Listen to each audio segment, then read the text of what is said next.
21 जून 1993 Tokyo Japan. यहाँ की एक बहुत ही मशहूर मॉडर्न आर्ट गैलरी थी जहाँ पर एक स्कल्पचर को एग्जिबिट किया गया। ये जो स्कल्पचर था, ये पुतला जो था ना, इसका नाम रखा गया द वॉचर। ये एक अजीब सी गुड़िया जैसी थी, एक ऐसा ह्यूमनॉइड फिगर जो कंक्रीट से बना था। इसकी आंखें तो नहीं थी, लेकिन इसे देखकर ऐसा लगता था कि ये तुम्हें घूर रहा है। ये मूर्ति उस आर्ट गैलरी तक कैसे पहुंची, ये सबसे पहले किसे मिली थी, इसकी खोज किसने की थी, इस बारे में कोई भी इंफॉर्मेशन नहीं थी। लेकिन इस स्कल्पचर को उस गैलरी में आने के बाद कुछ अजीब घटनाएं होने लगी। पहले ही हफ्ते गैलरी के 3 एम्प्लॉयज लापता हो गए और चौथे दिन एक जेनेटर की लाश मिली उसी एग्जीबिशन हॉल में। उसकी गर्दन उल्टी तरफ मुड़ी हुई थी, जैसे किसी ने जोर से मरोड़ दी हो।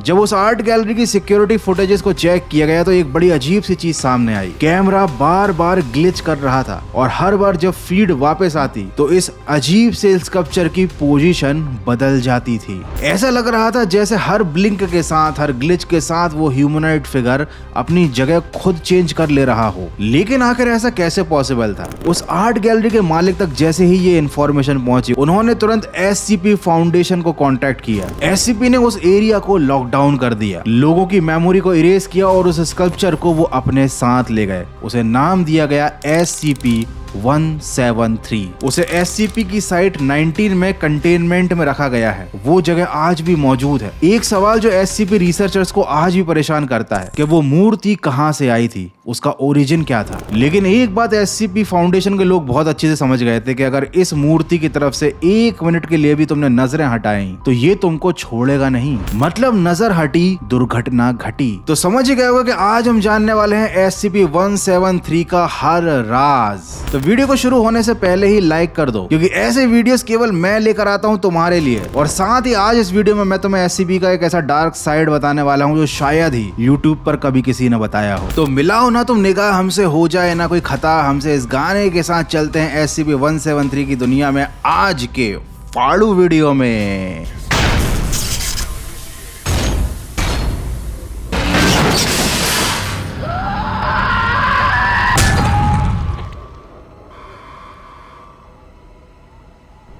SCP-173 की कहानी तो मैं तुम्हें आगे बताऊंगा ही, जो आगे बहुत ही इंटरेस्टिंग मोड लेने वाली है। लेकिन उससे पहले जरा ये जान लो कि हर कहानी सिर्फ कहानी नहीं होती, वो कभी कभी मुकद्दर होती है, किस्मत में लिखी हुई होती है। और नयनतारा भी ऐसी ही कहानी है। चंदनगर की गलियों से शुरू हुई ये दास्तान नयन की, उस बच्ची की जिसे 6 साल की उम्र में ही मिल गया था एक अलौकिक वरदान। भूतनाथ के आशीर्वाद से मिली वो शक्ति जो बना देगी उसे इंसानों और आत्माओं के बीच की कड़ी। सांसें मेरी रुकी और जीना आप लोग भूल गए।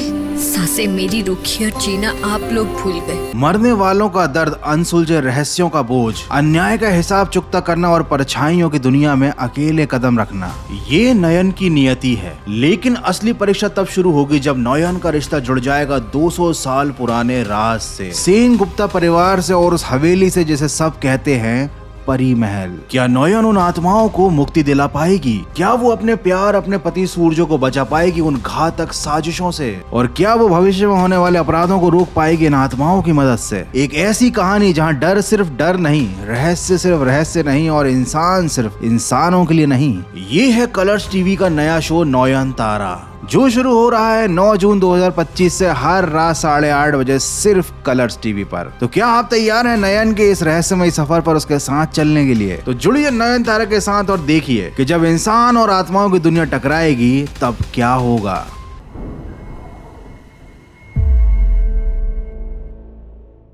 ये है दुनिया की सबसे पहली SCP फाइल जिसमें ऑब्जेक्ट का जिक्र हुआ था, जिसका नाम था SCP-173। एक ऐसा पथरीला पुतला जो तब तक बिल्कुल नहीं हिलता जब तक तुम उसे देख रहे हो, लेकिन जैसे ही तुमने पलकें झपकाई वो तुम्हारी गर्दन तोड़ देगा। SCP फाउंडेशन की ऑफिशियल वेबसाइट में दी गई इंफॉर्मेशन के अकॉर्डिंग इस पुतले को, मतलब इस स्कल्पचर को सबसे पहले 1993 में देखा गया था। इसका क्रिएटर कौन है और इसके ओरिजिन का कोई सॉलिड प्रूफ तो आज तक नहीं मिला है, लेकिन तुम्हारे भाई के पास है एक बहुत ही शानदार वाली थ्योरी जो मैं तुम्हें आगे बताऊंगा, लेकिन कुछ लोगों का ऐसा मानना है कि ये एक एंशिएंट कर्स्ड आइडल है जो कि सदियों पुराना है, और कुछ थ्योरी तो ये तक कहती हैं कि ये किसी एलियन सिविलाइजेशन का बायो वेपन है। कुछ लोग इसे एक हॉन्टेड डॉल मानते हैं, लेकिन एससीपी फाउंडेशन के डॉक्यूमेंट्स में लिखा है कि ये ऑब्जेक्ट कंक्रीट और सरिये से बना हुआ है। इसका मतलब समझे दया, इसको किसी ठेकेदार ने बनाया था। एनीवे, मैं मजाक कर रहा था। इसे किसने बनाया है ये तो नहीं पता, लेकिन इस पुतले में एक अजीब सी बात और भी है। ये पत्थर की तरह सॉलिड है, लेकिन इसकी बॉडी पर एक अजीब सा लाल रंग का सब्सटेंस लगा रहता है, और एससीपी की वेबसाइट के मुताबिक ये जो लाल रंग का मटेरियल है ना, ये उस पुतले की पॉटी है जिसमें थोड़ा थोड़ा खून भी रहता है। अब आई नो कि ये इन्फॉर्मेशन थोड़ी ज्यादा ही वाहियात सी हो गई, लेकिन उससे भी ज्यादा अजीब है इसे कंटेन करने का तरीका। एससीपी वालों को इसके सामने हमेशा 3 लोग खड़े रखने पड़ते हैं। 3 में से एक ना एक बंदा हमेशा इसको घूरता रहता है, तभी ये पत्थर की तरह स्टिल रहता है। क्योंकि अगर इसको किसी ने देखना बंद कर दिया ना, तो फिर ये एससीपी वालों की भी वोट लगा देगा। बस एक पल की चूक और एससीपी 173 के हाथ पहुंच जाएंगे गर्दन तक। अब चूंकि फाउंडेशन वाले भी, मतलब एससीपी फाउंडेशन वाले भी इस वाले एससीपी से बड़े ज्यादा परेशान है, सोचते हैं कि इसको किसी तरीके से नष्ट कर दिया जाए, लेकिन इसे मारने की और इसको डिस्ट्रॉय करने की सारी कोशिशें उनकी नाकाम हो चुकी हैं। इसीलिए वो इसको 3 लोगों की निगरानी में ही रखते हैं। अब हो सकता है कि तुम में से बहुत सारे लोग ऐसे हो जो कि एससीपी फाउंडेशन को मुंह पे लगाने वाला फाउंडेशन समझ रहे हो। मेरा कहने का मतलब है कि भैया बहुत से लोग ऐसे भी जिन्हें पता ही नहीं है कि ये एससीपी फाउंडेशन क्या चीज है। तो मैं तुम्हें शॉर्ट में बता देता हूँ। एससीपी का मतलब होता है सिक्योर, कंटेन, प्रोटेक्ट। ये तो उसके नाम का फुल फॉर्म है। बेसिकली ये एक फिक्शनल ऑर्गेनाइजेशन है। फिक्शनल वर्ड मैंने इसलिए यूज किया क्योंकि ये एक्चुअली में एग्जिस्ट करती है या नहीं करती ये कोई भी प्रूफ नहीं कर पाया। कहने का अर्थ ये है कि ये एक अंडरग्राउंड शैडो लेवल ऑर्गेनाइजेशन है। अब ये काम क्या करती है? दुनिया भर के खतरनाक मॉन्स्टर्स को पकड़कर अपने पास सुरक्षित रखती है ताकि दुनिया में आम इंसानों को, तुमको या मुझको कोई खतरा ना हो। इस फाउंडेशन में अलग अलग मॉन्स्टर, डीमंस, एलियंस, टाइम एनोमॉलीज और हॉन्टेड आइटम्स रहते हैं। हर ऑब्जेक्ट या एंटिटी को एक एससीपी नंबर दिया जाता है, जैसे कि SCP-173, SCP-096।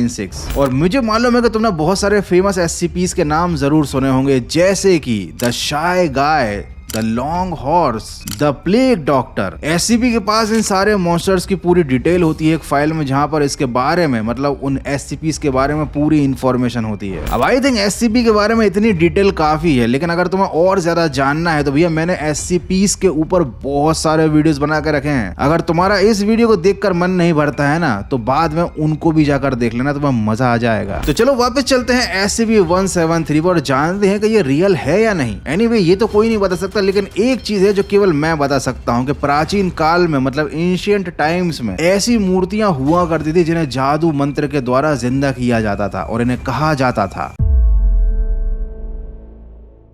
ये यहूदी लोक कथाओं में काफी ज्यादा फेमस कैरेक्टर है। 16वीं शताब्दी में प्राचीन प्राग शहर में एक महान रब्बी ने, बोले तो यहूदियों के पुजारी ने, मिट्टी से एक इंसान जैसी विशाल मूर्ति बनाई थी जिसका नाम था गोलेम, और उसको जादू मंत्रों और विशेष रहस्यमय शब्दों का इस्तेमाल करके जिंदा कर दिया गया था। इसका उद्देश्य था आम जनता की रक्षा करने के लिए एक ऐसा विशाल रक्षक बनाना जो दुश्मन से निपट सके। लेकिन इस गोलेम की खतरनाक खासियत ये थी कि भैया ये एक बार अगर एक्टिव हो जाता था तो फिर ये रुकता नहीं था। इसके सामने जो आता था ना, ये उसको निपटा देता था, और इसीलिए इसको विशेष मंत्रों के द्वारा बंद करके, या बोले तो डिसेबल करके रखा जाता था। जब जरूरत पड़ती थी तभी इस गोलेम को एक्टिवेट किया जाता था दुश्मन से लड़ने के लिए। अब देखो, ये तो प्राचीन काल की लोक कथाएं हैं, फोक लोर्स हैं, लेकिन इनका जो डिस्क्रिप्शन है ये काफी हद तक SCP-173 से मेल खाता है। SCP तब तक तो एक नादान परिंदा, बोले तो पुतला बना रहता है जब तक कि कोई उसे देख रहा होता है, लेकिन जैसे ही दुश्मन की नजर उससे हटती है या पलक झपकती है, ये बिजली की तेजी से हमला करता है। और इसे भी गोलेम की तरह किसी हथियार की जरूरत नहीं होती, क्योंकि इसका शरीर और पत्थर जैसी शरीर में सख्ती ही इसका हथियार है। देखो, मैं ये तो नहीं कह रहा कि ये जो SCP-173 है ये प्राचीन काल का वो गोलेम है, लेकिन हो सकता है इनका और उनका कुछ ना कुछ रिलेशन रहा हो।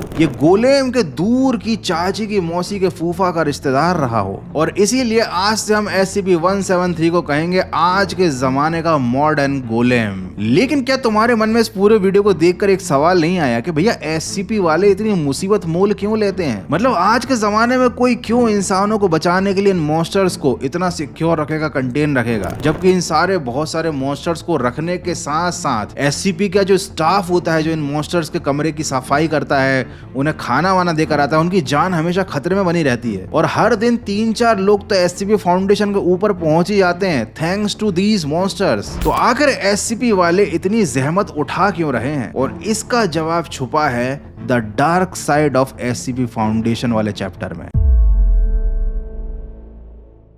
आखिर SCP फाउंडेशन का असली मतलब क्या है? Secure, contain and protect. लेकिन अब सवाल ये उठता है कि आखिर ये दुनिया को बचा क्यों रहे हैं? डेफिनेटली अपने फायदों के लिए। SCP फाउंडेशन सिर्फ एनामोलीज को कंटेन नहीं करता, कई बार ये उन पर बहुत ही अजीबोगरीब एक्सपेरिमेंट्स करता है। क्लास D ह्यूमंस को तो केवल लैब रैट्स की तरह इस्तेमाल किया जाता है। क्रिमिनल्स या गरीब लोगों को SCPs में चारे की तरह या फिर कहें तो SCPs के फूड की तरह भी इस्तेमाल किया जाता है। अलग अलग तरह के SCPs पर एक्सपेरिमेंट्स किए जाते हैं, अलग अलग दवाइयां बनाई जाती हैं, कई केमिकल्स बनाए जाते हैं और कई बार तो इस SCP फाउंडेशन ने अलग अलग SCPs को अपने हथियार की तरह इस्तेमाल करने के लिए भी ट्रेंड किया ताकि इनका फ्यूचर में सही जगह इस्तेमाल किया जा सके। क्या तुमने कभी सोचा है कि ये SCP फाउंडेशन अगर सच में एग्जिस्ट करती है तो इसे चलाने के लिए जो इतना सारा पैसा चाहिए पड़ता है, ये कहां से आता होगा? ये SCPs को सड़कों पर नचाकर चंदा तो इकट्ठा करते नहीं होंगे। बड़े बड़े पॉलिटिशियंस या बड़े बड़े पावरफुल लोग दुनिया में अपना पावर बनाए रखने के लिए इन SCPs की पावर्स का इस्तेमाल करते हैं और ये अलाउ करती है SCP फाउंडेशन और बदले में ये लेती है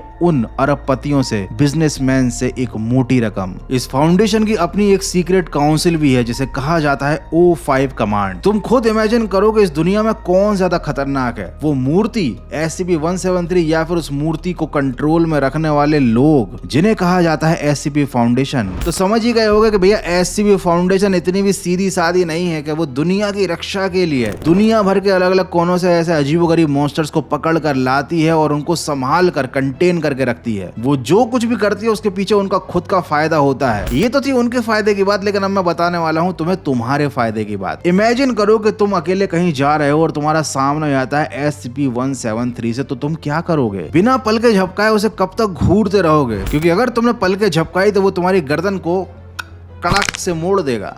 तो मेरे पास एक मस्त प्लान है। अगर तुम्हारा पलक झपकाने का मन करे तो पहले एक आंख की पलक झपकाना, फिर दूसरे आंख की पलक झपकाना। ऐसा करने से तुम्हारी एक आंख का कांटेक्ट SCP से नहीं टूटेगा और वो कहेगा ये तो चीटिंग है, चीटिंग चीटिंग चीटिंग करता है तू, चीटिंग चीटिंग चीटिंग करता है तू। और इसी तरीके से एक एक आंख झपकाते झपकाते तुम SCP की रेंज से बहुत दूर निकल जाओगे और वो तुम्हारा कुछ नहीं बिगाड़ पाएगा। वैसे तो मुझे मालूम है कि तुम्हारा कभी SCP से सामना नहीं होने वाला, लेकिन फिर भी मैंने तुम्हें एक मस्त ट्रिक जरूर बता दी है। तो भैया इसी के साथ करते हैं वीडियो को खत्म। अगर वीडियो अच्छा लगा तो वीडियो को लाइक कर देना। चीटिंग चीटिंग चीटिंग मत करना, बिना लाइक किए मत जाना, नहीं तो मैं SCP की तरह तुम्हारे पीछे आ जाऊंगा। So that's it for today. Video को लाइक करो, सब्सक्राइब करो चैनल को। मिलते हैं अगले एक और फाड़ू वीडियो में।